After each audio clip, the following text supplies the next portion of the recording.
Ever had somebody say, I've got a stupid question?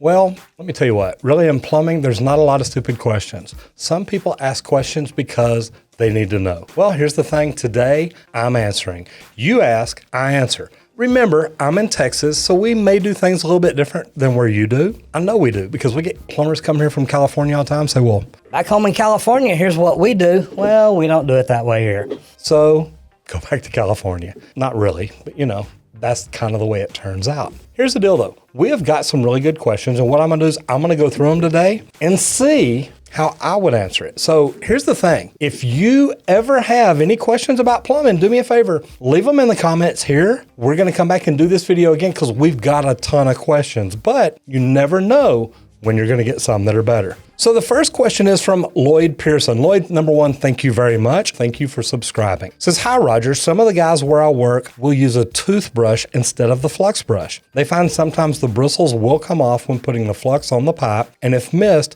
could cause a leak. Have you had any experience with this, and what is your opinion? And the truth is, Lloyd, I've never seen plumbers use a toothbrush. It does make sense, and I have had little pieces of brush come off and stay in the flux. Now, I've never worried about it. Once I see it, I'll like turn the brush around on the metal end, scrape it off or something. But, to me, once the bristles start coming out, it's probably time to replace the brush. Or then again, sometimes you just get some bad ones. I remember I had one new brush one time that literally every time you used it, bristles would come off. I threw it away and got another one. So it can happen. I've never used a toothbrush, but I do understand how that could work very well. It's, the bristles are a little bit harder. They're attached a little bit better. It makes sense. Maybe something I'll try. Lloyd, thank you very much for the question. I do appreciate it. Nam Namson, thank you for the question. Says, hi, Roger. How important would you say non-plumbing related business knowledge is? The reason I ask, I'm 24 years old, licensed plumber, and I've been taking some accounting classes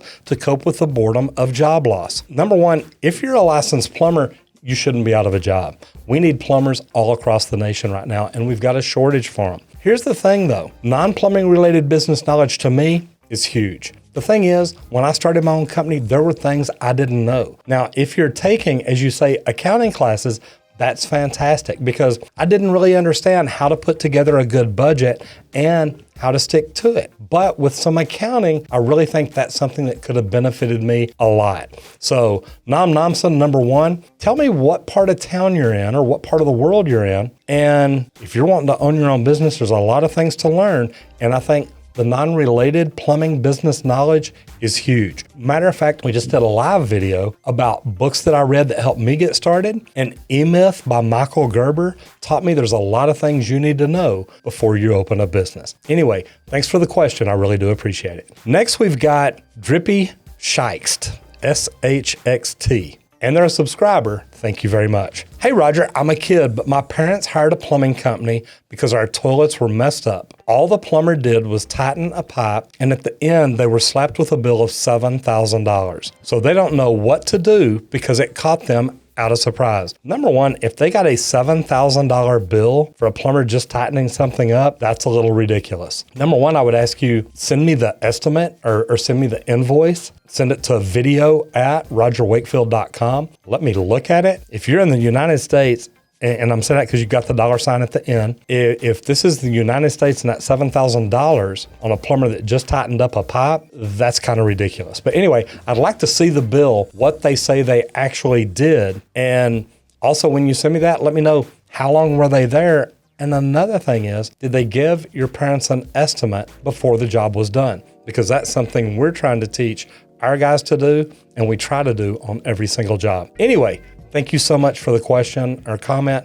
Man, I really do appreciate it. Kaylee Forkas, Roger Wakefield. How is an accordion pipe a no-no? Curious. I understand things and can get stuck, but is that all? And it is, because that accordion pipe, plumbing pipe per code is supposed to have a smooth edge. The reason being, you don't want anything to get caught up or built up. And the accordion pipe, the reason that that's not allowed is that gels, gunk, all kinds of stuff can get in there, and then you can actually grow mold, mildew, and bacteria. And the problem is, it's above the P-trap. So those spores, all that is gonna get up in the air, and you're really not gonna like it. It's not allowed, but why the big box stores sell them and still get by with it, I have no idea, because I've actually seen plumbers or former plumbers that work at the big box stores tell people, look, just, if it's not lined up perfect, use this. This is great. It's really not. Anyway, Kaylee, thank you so much. I appreciate you writing in and asking. Shirley Brown says, Roger, if I make you a nice cup of British tea, will you come to Scotland and help me fix my kitchen sink? Well, it depends on how much the tip is going to be, because for me getting to Scotland is going to be very expensive. And I don't even know if are they allowing Americans in there? How's COVID over there? Because it's horrible in certain parts of the United States. And I've actually never had a cup of British tea, so that could be very entertaining. Anyway, Shirley, thank you very much. I hope you get your kitchen sink fixed. By the way, leave me a comment and tell me what's wrong with it. Ogre 10,000. Roger, at least you put an R in front of my name, so I'm not an ogre too. Roger, I have a 2-story house and the downstairs toilet has started gurgling when the upstairs toilet is flush. What would be the first thing you would check in that situation? Number one, I'd want to check and see if I have wall cleanouts outside, if it's on an exterior wall. When you have a toilet, a shower, or a sink gurgling, that's an early sign to let you know that there's a blockage. Normally in the drain, could be in the vent, but normally a blockage in the drain, and by blockage, I mean it could be a break, it could be roots, it could be anything. It could just be a stoppage, soft stoppage, poop, toilet paper buildup, stuff like that. But anyway, anytime you get gurgling, that's letting you know there's something starting to back up. You're going to have a problem. Ogre 10,000, thank you very much. I do appreciate it. Ill Will the Great Guzman. I like that. Hey, Roger Wakefield.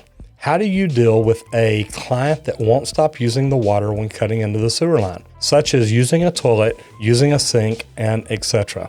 The things that we've done before in the past is go in, cut a piece of cardboard, put over it, and tape it. I can understand forgetting once, but for them to keep using it and just say, hey, look, I don't care what you're working on. And we have had a customer do that. Sometimes I'll tell them, look, we're just going to leave until we can come back and there's nobody here. That way we know you're not going to use it. But taping it up, putting cardboard like over the sink, so if they do turn it on, it's going to make a mess on the floor, on the toilet, taping it up, taping the handle up. Anything you can do to remind them. I don't think people do it on purpose. I literally think that they're in their normal routine. They go to use the restroom. Have you ever gone in and done a drug test where you pee in a cup? They tell you don't flush the toilet. And I always reach down to flush it. It's what I'm used to doing after I pee in the cup, after I pee, period. You take drug tests when you get hired at companies and things like that, or when you're on parole, or what's the other one called? Or when you're on parole or probation or anything like that. Not that I am, just saying. Anyway, yes, I have had to take drug tests. Matter of fact, to go work at my company, I had to take a drug test at my company. Man, that's kind of crazy. Anyway, Ill Will the Great Guzman, thank you so much. Nick Sutton, why use a lead flange? And why not use no hub like NSF? It's totally not legal to bury ABS around here. We don't even use ABS, and the flange itself is brass. We like those because they're solid. They won't rot, corrode, or anything like sometimes the ring on the PVC ones will. So we like to bring the lead up, pour the concrete, fix it, install a brass flange, anchor it, and then solder the flange to it.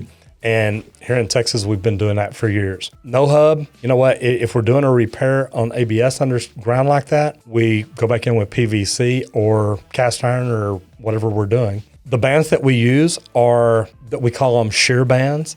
It's a Fernco gasket with a stainless steel band around it and extra hose clamps to make sure everything stays tight, doesn't offset or anything like that. So that's the way we like to do it. It's just, we've done it around here for years. Until we see something that really is a whole lot better, we're probably going to keep doing it. Nick, thank you very much. L.A. Noel, I have a genuine question.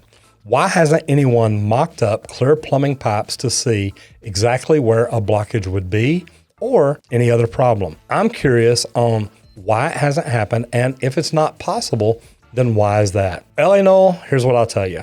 I've actually got clear pipe back here. I'm still looking for clear fittings and I may not be able to find them, but we are going to do that. We're actually going to install a toilet on a cart and have it plumbed in and show you how a plunger works properly and how a closet auger works properly. But that's the way we're going to show you, because we're going to literally stick enough stuff in there to block it up. So Miss Ellie Noel, thank you. It is something we're working on. So make sure you subscribe and ring the bell so that when we do put that video out, you see it.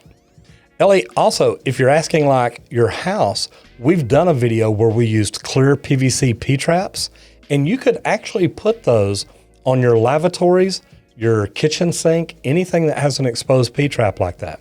That's not gonna help you much on a toilet or shower or tub, but if that's what you're wanting to see, that's something that you can order online and install yourself pretty easy. Jose Villalaz, how are you, sir? Thank you very much. I just recently moved into a house that has this tankless system. How often should I be flushing the system? Yearly or a few months? Jose, number one, if there's an owner's manual with it, read it. And the reason I say that, you may need to install an anti-scale device or filtration system prior to it. A lot of them say that the warranty is voided if you're not treating the water coming in. So you might check it out. But what we recommend is every year flush your tankless water heater. Now, we've actually made a video showing you how to do that. So it's something that you can do yourself. And if you don't want to buy the chemicals, you can actually do it with vinegar. Works very, very well. But still, once a year, and document it. That way you remember and you're not like, man, how long has it been? Make sure you write it down. Thank you anyway for the question. That was great. Jordan Lanning says, nice Jeep. What model is it? The black Jeep, the one decorated like Plumber, the one with all the Plumber logos on it, is a 2014 Jeep Wrangler. And it is my third or fourth Jeep. And I gotta tell you, I love Jeeps, but here lately, I've had problems with every one of them. The brakes on them are horrible. I had this thing about 3 years and put it in the shop because the check-in, and that's not true. I probably had it 5 years. Put it in the brake because the check engine light was on. They told me it was gonna be $11,000 to fix all the problems. And I'm like, are you freaking nuts? Anyway, it's a 2014 Jeep Wrangler. If you want to buy it, give me a call. You might be wanting to get out of it. Not really. I love my Jeep. It's just sometimes they are a pain and they're expensive to repair. But Jordan Lanning, thank you very much. I do love all my Jeeps. Easy Plumber says, what is your opinion on the UPC plumbing code compared to other codes in the United States? Which one do you find to be the best and easiest? You know, I grew up learning the UPC. Now, I understand the IPC and there are differences. I'm old school, so I still love the UPC, but there are things in the IPC that you can do that maybe save you a little bit of time and save you a little bit of money. The thing is, different counties or different cities go under different codes, and some of them even have addendums, most of them do, that they've written on things they want done a certain way. So it really doesn't matter which one you like or like to work under. You need to figure out what city you're working in, what code are they building by, and what addendums have they written to it to make sure you do things right. Great question though. So guys, as you see, there's a lot of plumbing questions out there. And look, I love stuff like this. If you've never joined us on our live on Mondays, man, Mondays we get tons of questions from 3 o'clock Central Standard Time to 5:30. Every Monday we go live, and mostly that's what it is. It's questions. The neat thing about it, there's a lot of other plumbers, a lot of other business owners. There's people that want to get into the trades and people that are in the trades and want to get better already there. So it's not just me. By the time the question gets to me, it may have been answered by 5 or 6 other people. So you get a nice idea of different ways to do things. Anyway, I love doing stuff like this. So if you've got any questions, point them this way. Or you know anybody that has plumbing questions, point them this way and we'll answer it for them. I hope you enjoyed this. If you did, do me a favor. Give me a thumbs up. And if you hadn't done it yet, please subscribe and ring the bell so you don't miss out on anything. I'm Roger Wakefield, Lead AP, the expert plumber. I'll see you in the next video if you don't get flushed.